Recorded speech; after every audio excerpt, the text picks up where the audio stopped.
আমরা সামাজিক স্কিম বা প্রকল্পে অন্নপূর্ণা যোজনা গতকাল পর্যন্ত 50 লক্ষ মা বোন দিদিকে 3000 টাকা করে ট্রান্সফার করে দিয়েছি।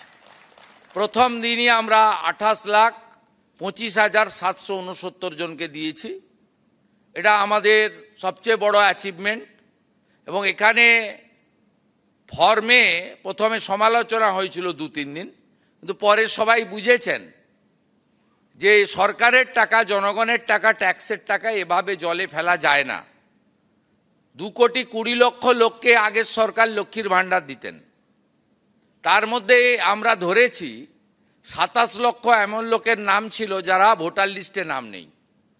আমরা কেবলমাত্র সিএএতে যারা অ্যাপ্লাই করেছেন 1,21,000 এখন অবধি, 19,000 সার্টিফিকেট পেয়েছেন, 1,02,000 সার্টিফিকেট পাওয়ার জন্য অপেক্ষায় আছেন। আমরা তাদেরও আমাদের দিক থেকে কেন্দ্রীয় সরকারকে সাথে নিয়ে আমরা ক্লিয়ার করব। আমরা তাদের বাদ দিয়ে 27 লক্ষ ভোটার নয় এমন নাম পেয়েছি। আর শুনলে অবাক হয়ে যাবেন, 3 লক্ষ পুরুষ পাওয়া গেছে যারা লক্ষ্মী ভাণ্ডার পেতে।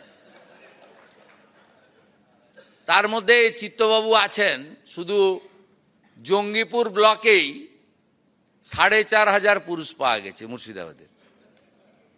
কৃষ্ণনগর 2-এ একটা অঞ্চলে পাওয়া গেছে 273 জন।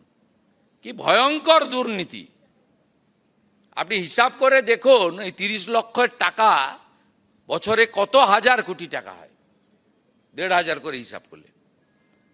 অতএব আমরা খুব স্বচ্ছতার সঙ্গে আমরা যা করছি এর সুফল আগামী 50 বছর এই রাজ্যে সরকার পাবে। আমরা ডাটা ব্যাংক তৈরি করে নিচ্ছি। আপনি ভাবলে অবাক হবেন, বিধবা ভাতাও পুরুষদের দিয়ে গেছে। এ যেখানে হাত দেওয়া হচ্ছে তো ব্রিগেড প্যারেড ময়দানকে জেল বানাতে হবে। আপনি যেখানে হাত দিচ্ছেন, কেউ আসবেন নবান্নতে, আমার টাইম নিয়ে চা খাওয়াবো আপনাকে, আপনি যেখানে হাত দিবেন সেখান থেকেই পচা দুর্গন্ধ বেরোচ্ছে। অতএব এইরকম গুরুত্বপূর্ণ সিদ্ধান্ত আমরা নিয়েছি। মহিলাদের সরকারি বাসে আমরা ফ্রি রাইড, 0 ভ্যালু টিকিট করে দিয়েছি। আর ওরা বলেছিল নাকি আমরা এলে মাছ খাওয়া যাবে না। আমরা মা ক্যান্টিনের নাম মা আহার করে নেক্সট উইক থেকে সপ্তাহে 2 দিন মাছের ব্যবস্থা করছি। আমি আশা করব তৃণমূলীরাও গিয়ে ওখানে 5 টাকায় মাছ খেয়ে আসবেন।